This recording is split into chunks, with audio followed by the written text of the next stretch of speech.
9ನೇ ತರಗತಿ ಸಮಾಜ ವಿಜ್ಞಾನ ಭಾಗ 1 ಭೂಗೋಳಶಾಸ್ತ್ರ ಅಧ್ಯಾಯ 10 ಅಧ್ಯಾಯ ನಮ್ಮ ರಾಜ್ಯ ಕರ್ನಾಟಕ ಪ್ರಾಕೃತಿಕ ವಿಭಾಗಗಳು.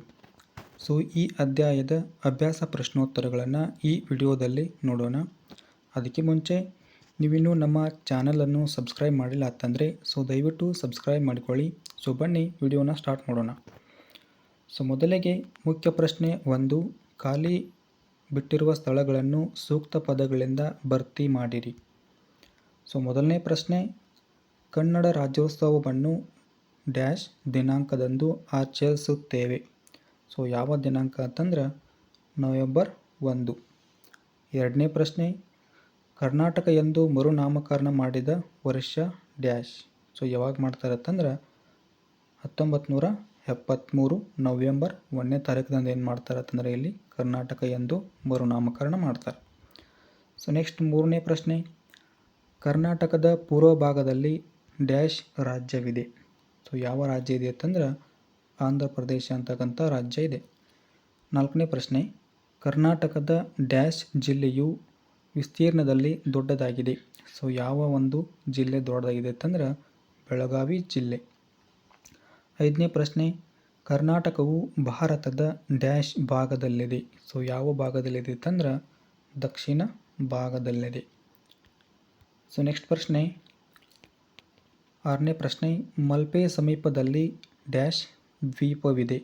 ಯಾವ ದ್ವೀಪ ಇದೆ ಅಂತಂದ್ರೆ ಸೇಂಟ್ ಮರೀಸ್ ದ್ವೀಪವಿದೆ. ಇದನ್ನು ಕೊಕೊನಟ್ ದ್ವೀಪ ಅಂತಲೂ ಕೂಡ ಕರೀತಾರೆ. ನೆಕ್ಸ್ಟ್ ಏಳನೇ ಪ್ರಶ್ನೆ, ಕರ್ನಾಟಕದ ಪಶ್ಚಿಮ ಘಟ್ಟಗಳ ಭಾಗವನ್ನು ಡ್ಯಾಶ್ ಬೆಟ್ಟಗಳೆಂದು ಕರೆಯುತ್ತಾರೆ. ಏನಂತೇಳಿ ಕರೀತಾರೆ ಅಂತಂದ್ರೆ ಸಹ್ಯಾದ್ರಿ ಬೆಟ್ಟಗಳು ಅಂಥೇಳಿ ಕರೀತಾರೆ. ನೆಕ್ಸ್ಟ್ ಎಂಟನೇ ಪ್ರಶ್ನೆ, ಆಗುಂಬೆ ಘಾಟಿಯು ಡ್ಯಾಶ್ ಮತ್ತು ಡ್ಯಾಶ್ ಸ್ಥಳಗಳನ್ನು ಸಂಪರ್ಕಿಸುತ್ತದೆ. ಎರಡು ಸ್ಥಳಗಳನ್ನಿಲ್ಲಿ ಸಂಪರ್ಕಿಸುತ್ತದೆ. ಅವು ಯಾವುದಂದ್ರೆ ಶಿವಮೊಗ್ಗ ಮತ್ತು ಉಡುಪಿ ಅಂತಕ್ಕಂಥ ಎರಡು ಪ್ಲೇಸ್. ನೆಕ್ಸ್ಟ್ ಒಂಬತ್ತನೇ ಪ್ರಶ್ನೆ, ಕರ್ನಾಟಕದ ಕಾಶ್ಮೀರ ಎಂದು ಡ್ಯಾಶ್ ಜಿಲ್ಲೆಯನ್ನು ಕರೆಯುತ್ತಾರೆ. ಯಾವ ಜಿಲ್ಲೆ ಅಂತ ಕರೀತಾರೆ ಅಂತಂದ್ರೆ ಕೊಡಗು ಜಿಲ್ಲೆಯನ್ನಿಲ್ಲಿ ಕರೀತಾರೆ. ಇನ್ನು ಮುಖ್ಯ ಪ್ರಶ್ನೆ 2, ಈ ಕೆಳಗಿನ ಪ್ರಶ್ನೆಗಳಿಗೆ ಸಂಕ್ಷಿಪ್ತವಾಗಿ ಉತ್ತರಿಸಿ ಅಂತಕ್ಕಂಥದ್ದು. 10ನೇ ಪ್ರಶ್ನೆ, ಕರ್ನಾಟಕದ ಅಕ್ಷಾಂಶ ಮತ್ತು ರೇಖಾಂಶಗಳ ವಿಸ್ತೀರ್ಣತೆಯನ್ನು ಬರೆಯಿರಿ ಅಂತಕ್ಕಂಥದ್ದು. ಇಲ್ಲಿ ನೋಡೋಣ. ಅಕ್ಷಾಂಶಿಕವಾಗಿ ಮೊದಲೇ ನೋಡೋಣ. 11 ಡಿಗ್ರಿ 31 ನಿಮಿಷದಿಂದ 18 ಡಿಗ್ರಿ 45 ನಿಮಿಷ ಏನಂತಂದ್ರೆ ಉತ್ತರ ಅಕ್ಷಾಂಶವರೆಗೆ ಇರ್ತಕ್ಕಂಥದ್ದು. ನೆಕ್ಸ್ಟ್ ರೇಖಾಂಶವನ್ನು ನೋಡೋಣ. 74 ಡಿಗ್ರಿ 12 ನಿಮಿಷದಿಂದ 78 ಡಿಗ್ರಿ 40 ನಿಮಿಷದವರೆಗೆ ಏನಂತಂದ್ರೆ ಪೂರ್ವ ರೇಖಾಂಶ ಇಲ್ಲಿ ಕಂಡು ಬರ್ತದೆ ನಮ್ಮ ಒಂದು ಕರ್ನಾಟಕ. ಇನ್ನು ನೆಕ್ಸ್ಟ್ 11ನೇ ಪ್ರಶ್ನೆ, ನಮ್ಮ ನೆರೆಹೊರೆ ರಾಜ್ಯಗಳನ್ನು ಹೆಸರಿಸಿ ಅಂತಕ್ಕಂಥದ್ದು. ನಮ್ಮ ನೆರೆಹೊರೆ ರಾಜ್ಯಗಳ ತಂದಾಗ ಮೊದಲನೇದಾಗಿ ಗೋವಾ ಆಗಿರ್ಬೋದು, ಮಹಾರಾಷ್ಟ್ರ, ತೆಲಂಗಾಣ, ಆಂಧ್ರ ಪ್ರದೇಶ, ತಮಿಳುನಾಡು, ಕೇರಳ ಅಂತಕ್ಕಂಥ ಇಲ್ಲಿ ನೆರೆಹೊರೆ ರಾಜ್ಯಗಳು ಆಗಿರ್ತಕ್ಕಂಥವುಗಳು. ನೆಕ್ಸ್ಟ್ ಪ್ರಶ್ನೆ 12ನೇ ಪ್ರಶ್ನೆ, ಕರ್ನಾಟಕದ 4 ಆಡಳಿತ ವಿಭಾಗಗಳು ಯಾವುವು ಅಂತಕ್ಕಂಥದ್ದು. ಇಲ್ಲಿ ಮೊದಲೇ ವಿಭಾಗ ಯಾವುದಂತಂದ್ರೆ ಕಲಬುರಗಿ ಅಂತಕ್ಕಂಥದ್ದು, ಬೆಳಗಾವಿ, ಮೈಸೂರು, ಬೆಂಗಳೂರು ಅಂತಕ್ಕಂಥ 4 ವಿಭಾಗಗಳಲ್ಲಿ ನೋಡ್ತೀವಿ. ನೆಕ್ಸ್ಟು ಭಾರತದಲ್ಲಿ ಕರ್ನಾಟಕದ ಭೌಗೋಳಿಕ ಸ್ಥಾನವನ್ನು ತಿಳಿಸಿ ಅಂತಕ್ಕಂಥ ಪ್ರಶ್ನೆ ಇದೆ. ಇಲ್ಲಿ ನೋಡೋಣ. ಅಕ್ಷಾಂಶವಾಗಿ ಏನಪ್ಪ ಅಂತಂದ್ರೆ ಇಲ್ಲಿ 11 ಡಿಗ್ರಿ 31 ನಿಮಿಷದಿಂದ 18 ಡಿಗ್ರಿ 45 ನಿಮಿಷದವರೆಗೆ ಏನಂತಂದರೆ ಉತ್ತರ ಅಕ್ಷಾಂಶ ಇರತಕ್ಕಂಥದ್ದು. ಇನ್ನು ರೇಖಾಂಶಿಕವಾಗಿ ನೋಡಿದಾಗ 74 ಡಿಗ್ರಿ 12 ನಿಮಿಷದಿಂದ 78 ಡಿಗ್ರಿ 40 ನಿಮಿಷದವರೆಗೆ ಏನಂತಂದ್ರೆ ಪೂರ್ವ ರೇಖಾಂಶ ಇಲ್ಲಿ ಕಂಡು ಬರ್ತದೆ. ಇನ್ನು ಇದೇನಪ್ಪ ಅಂತಂದ್ರೆ ಭಾರತದ ದಕ್ಷಿಣದಲ್ಲಿ ಇರತಕ್ಕಂಥದ್ದು ನಮ್ಮ ಒಂದು ರಾಜ್ಯ ಕರ್ನಾಟಕ.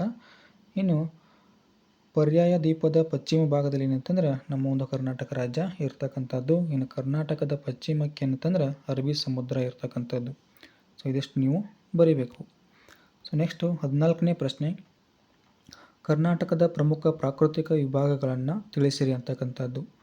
ಪ್ರಮುಖವಾಗಿ 3 ಪ್ರಾಕೃತಿಕ ವಿಭಾಗಗಳನ್ನು ನೋಡ್ತೋಣ. ಮೊದಲನೇದಾಗಿ ಕರಾವಳಿ ಪ್ರದೇಶ ಅಂತಕ್ಕಂಥದ್ದು, ಆಮೇಲೆ ಮಲೆನಾಡು ಅಂತಕ್ಕಂಥದ್ದು, ಆಮೇಲೆ ಮೈದಾನ ಪ್ರದೇಶ ಅಂತಕ್ಕಂಥ. ಇದರಲ್ಲಿ ಮೈದಾನ ಪ್ರದೇಶದಲ್ಲಿ ಮತ್ತೆ 2 ಬರ್ತಾವೆ.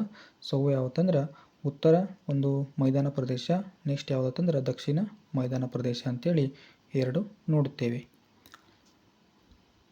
ಸೊ 15ನೇ ಪ್ರಶ್ನೆ, ಮಲೆನಾಡು ಪ್ರದೇಶದ ಲಕ್ಷಣಗಳನ್ನು ಕುರಿತು ಬರೆಯಿರಿ ಅಂತಕ್ಕಂಥದ್ದು. ಸೊ ಮಲೆನಾಡದ ಒಂದು ಏನು ಲಕ್ಷಣಗಳದಾವ ಅಂತೇಳಿ ಇಲ್ಲಿ ನೋಡೋಣ.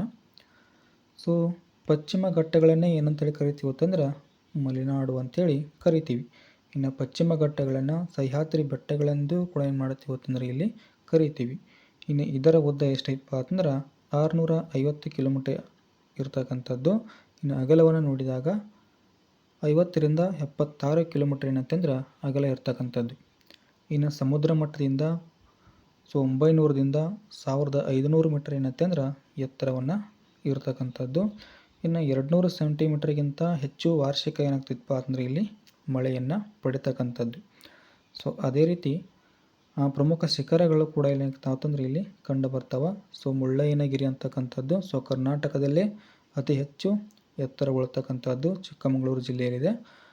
ಸೊ 1913 ಮೀಟರ್ ಏನಿತ್ತಪ್ಪ ಅಂತಂದ್ರೆ ಇಲ್ಲಿ ಎತ್ತರ ಇರ್ತಕ್ಕಂಥದ್ದು. ನೆಕ್ಸ್ಟ್ ಕುದುರೆಮುಖ ಇದೆ, ಕಲ್ಲತ್ತಗಿರಿ, ರುದ್ರಗಿರಿ, ದೇವಿರಮ್ಮನ ಬೆಟ್ಟ. ಸೊ ಈ ಒಂದು ಪ್ರಮುಖವಾಗಿರ್ತಕ್ಕಂಥ ಶಿಖರಗಳು ಸೊ ಮಲೆನಾಡಿನಲ್ಲಿ ಏನಾದವು ಅಂತಂದ್ರೆ ಕಂಡು ಬರ್ತಾವೆ. ಸೊ ನೆಕ್ಸ್ಟ್ 16ನೇ ಪ್ರಶ್ನೆ, ಕರ್ನಾಟಕದ ಕರಾವಳಿ ಮೈದಾನದ ಬಗ್ಗೆ ಬರೆಯಿರಿ ಅಂತಕ್ಕಂಥದ್ದು. ಸೊ ಇಲ್ಲಿ ನೋಡೋಣ. ಅರಬ್ಬಿ ಸಮುದ್ರ ಮತ್ತು ಮಲೆನಾಡುಗಳ ಮಧ್ಯೆ ಏನಪ್ಪ ಅಂದ್ರೆ ಈ ಕರಾವಳಿ ಅಂತಕ್ಕಂಥದ್ದು ಕಂಡು ಬರ್ತದೆ. ಇನ್ನು ಮಂಗಳೂರಿನಿಂದ ಕಾರವಾರದವರೆಗೆ ಏನಂತಂದ್ರೆ ಈ ಕರಾವಳಿ ವಿಸ್ತರಿಸಿದೆ.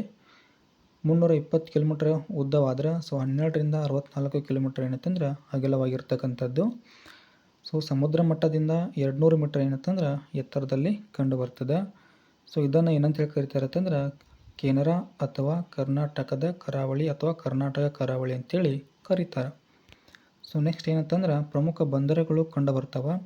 ಸೊ ಅದರಲ್ಲಿ ನವಮಂಗಳೂರು ಅಂತಕ್ಕಂಥದ್ದು, ಭಟ್ಕಳ, ಮಲ್ಪೆ, ಕಾರವಾರ, ಕುಮಟಾ, ಬೇಲಿಕೇರಿ, ಹೊನ್ನಾವರ ಅಂತಕ್ಕಂಥ ಸೊ ಪ್ರಮುಖವಾಗಿರ್ತಕ್ಕಂಥ ಬಂದರುಗಳಲ್ಲಿ ಕಂಡು ಬರ್ತಾವೆ.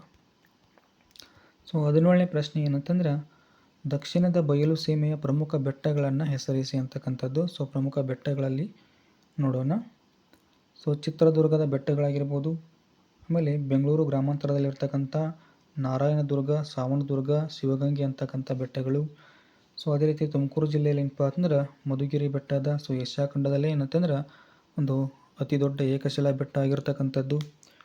ಇನ್ನು ಚಿಕ್ಕಬಳ್ಳಾಪುರ ಜಿಲ್ಲೆಯಲ್ಲಿ ಏನಪ್ಪ ಅಂತಂದ್ರೆ ನಂದಿಗಿರಿಧಾಮದ, ಚೆನ್ನಕೇಶವ ಬೆಟ್ಟ, ಕವಲೇದುರ್ಗ ಅಂತಕ್ಕಂಥದ್ದಿದೆ, ಸ್ಕಂದಗಿರಿ ಅದ. ಸೊ ಇದನ್ನ ಇನ್ನೊಂದು ಹೆಸರು ಕರೀತಾರೆ ಸೊ ಹರಿಹರೀಶ್ವರ ಬೆಟ್ಟ ಅಂಥೇಳಿ. ಇನ್ನು ಮಂಡ್ಯ ಜಿಲ್ಲೆ ಏನಪ್ಪ ಅಂತಂದ್ರೆ ಆದಿಚುಂಚನಗಿರಿ ಬೆಟ್ಟ ಅಂತಕ್ಕಂಥದ್ದು ಕಂಡು ಬರ್ತದೆ. ಸೊ ನೆಕ್ಸ್ಟ್ ಏನಂತಂದ್ರೆ ಚಾಮರಾಜನಗರ ಜಿಲ್ಲೆಯಲ್ಲಿ ಏನಪ್ಪ ಅಂತಂದ್ರೆ ಬಿಳಿಗಿರಿ ರಂಗನ ಬೆಟ್ಟ, ಮಲೆ ಮಹದೇಶ್ವರ ಬೆಟ್ಟ, ಆಮೇಲೆ ಗೋಪಾಲಸ್ವಾಮಿ ಬೆಟ್ಟ ಅಂತಕ್ಕಂಥ ಸೊ ಪ್ರಮುಖ ಬೆಟ್ಟಗಳನ್ನು ನೋಡ್ತೀವಿ. ಇನ್ನು ಮೈಸೂರು ಜಿಲ್ಲೆಯಲ್ಲಿ ಏನಪ್ಪ ಅಂತಂದ್ರೆ ಚಾಮುಂಡಿ ಬೆಟ್ಟ. ಸೊ ಇದನ್ನು ನೋಡ್ತೀವಿ. ಸೊ ಇವಿಷ್ಟು ಏನಂತಂದ್ರೆ ಈ ಪ್ರಶ್ನೆಗೆ ಉತ್ತರ ನೀವು ಬರೀರಿ. ಇನ್ನು 18ನೇ ಪ್ರಶ್ನೆ ಏನಂತಂದ್ರೆ ಪಶ್ಚಿಮ ಘಟ್ಟಗಳಲ್ಲಿರುವ ಪ್ರಮುಖ ಪರ್ವತ ಘಾಟಿಗಳು ಯಾವುವು ಅಂತಕ್ಕಂಥದ್ದು. ಸೊ ಇಲ್ಲಿ ಪ್ರಮುಖ ಪರ್ವತ ಘಾಟಿಗಳದವ ನೋಡಿ. ಸೊ ಚಾರ್ಮುಡಿ ಘಾಟಿ ಅಂತಕ್ಕಂಥದ್ದು ಸೊ ಮಂಗಳೂರು ಟು ಚಿಕ್ಕಮಗಳೂರು ಏನಪ್ಪ ಅಂದ್ರೆ ಸಂಪರ್ಕ ಕೊಡ್ತದೆ. ಇನ್ನು ಶಿರಾಡಿ ಘಾಟಿದ ಸೊ ಹಾಸನ್, ಸಕಲೇಶ್ಪುರ, ಆಮೇಲೆ ಮಂಗಳೂರು ಅಂತಕ್ಕಂಥ ಒಂದು ಸ್ಥಳಗಳಿಗೆ ಏನಪ್ಪ ಅಂದ್ರೆ ಅಥವಾ ಒಂದು ಪ್ಲೇಸ್ಗಳಿಗೆ ಏನಂತಂದ್ರೆ ಮಾರ್ಗ ಆಗಿರ್ತಕ್ಕಂಥದ್ದು. ನೆಕ್ಸ್ಟ್ ಆಗುಂಬೆ ಘಾಟಿ ಅಂತಕ್ಕಂಥದ್ದು ಸೊ ಶಿವಮೊಗ್ಗ ಮತ್ತು ಉಡುಪಿಯನ್ನು ಸಂಪರ್ಕಿಸ್ತದೆ. ಇನ್ನು ಹುಲಿಕಲ್ ಘಾಟಿ ಅದ ಸೊ ಶಿವಮೊಗ್ಗ ಮತ್ತು ಕುಂದಾಪುರ ಅಂತಕ್ಕಂಥ ಪ್ಲೇಸ್ಗಳಿಗೆ ಈ ಘಾಟಿ ನೋಡೋದಪ್ಪ ಅಂತಂದ್ರೆ ಸಂಪರ್ಕವನ್ನು ಏರ್ಪಡಿಸ್ತದೆ. ಸೊ ಅದೇ ರೀತಿ ಹೊಂದಿಸಿ ಬರೆದ ಮುಖ್ಯ ಪ್ರಶ್ನೆ 3. ಸೊ ಇಲ್ಲಿ ಹೊಂದಿಸಿ ಬರೆ ನೋಡೋಣ. ಸೊ ಮೊದಲನೇದು ಜೋಗ ಜಲಪಾತ ಅಂತಕ್ಕಂಥದ್ದು ಇದೆ. ಸೊ ಜೋಗ ಜಲಪಾತ ಏನಪ್ಪ ಅಂದ್ರೆ ಇಲ್ಲಿ ಶರಾವತಿ ಅಂತಕ್ಕಂಥದ್ದು ಸಿ ಆನ್ಸರ್ ಆಗ್ತದೆ, ಶರಾವತಿ ನದಿ. ಇನ್ನು ನೆಕ್ಸ್ಟ್ ಏನಂತಂದ್ರೆ ಓಂ ಬೀಚ್ ಅದ. ಸೊ ಓಂ ಬೀಚ್ ಏನಪ್ಪ ಅಂತಂದ್ರೆ ಇಲ್ಲಿ ಗೋಕರ್ಣ ಅಂತಕ್ಕಂಥದ್ದು ಸರಿಯಾದ ಉತ್ತರ ಆಗ್ತದೆ. ಇನ್ನು ನಂದಿ ಗಿರಿಧಾಮ ಇದೆ. ಸೊ ನಂದಿ ಗಿರಿಧಾಮ ಏನಪ್ಪ ಅಂತಂದ್ರೆ ಇದು ಎಲ್ಲಿ ಕಂಡು ಬರ್ತದೆ ಅಂತಂದ್ರೆ ಚಿಕ್ಕಬಳ್ಳಾಪುರ ಜಿಲ್ಲೆಯಲ್ಲಿ ಕಂಡು ಬರ್ತದೆ. ಇನ್ನು ನೆಕ್ಸ್ಟ್ ಏನಂತಂದ್ರೆ ಏಕಶಿಲಾ ಬೆಟ್ಟ ಇದೆ. ಸೊ ಏಕಶಿಲಾ ಬೆಟ್ಟ ಏನಪ್ಪ ಅಂತಂದ್ರೆ ಇದು ಮಧುಗಿರಿ ಬೆಟ್ಟದಲ್ಲಿ ಕಂಡು ಬರ್ತದೆ. ಇನ್ನು ಬಿಸಿಲ ನಾಡು ಆಗ್ತಕ್ಕಂಥದ್ದು ಸೊ ಬಿಸಿಲ ನಾಡು ಏನಪ್ಪ ಅಂತಂದ್ರೆ ಇಲ್ಲಿ ಉತ್ತರದ ಮೈದಾನ ಅಂಥೇಳಿ ನೀವು ಬರಿಬೇಕು. ಸೊ ಇವು ಏನಪ್ಪ ಅಂತಂದ್ರೆ ಈ ಒಂದು ನಮ್ಮ ರಾಜ್ಯ ಕರ್ನಾಟಕ ಪ್ರಾಕೃತಿಕ ವಿಭಾಗ. ಸೊ ಈ ಅಧ್ಯಾಯದ ಅಭ್ಯಾಸ ಪ್ರಶ್ನೋತ್ತರಗಳ ಒಂದು ವಿಡಿಯೋ ಆಗಿರ್ತದೆ. ಸೊ ಕೊನೆಯದಾಗಿ ಏನಪ್ಪ ಅಂದ್ರೆ, ನೀವಿನ್ನೂ ನಮ್ಮ ಚಾನಲ್ನ ಸಬ್ಸ್ಕ್ರೈಬ್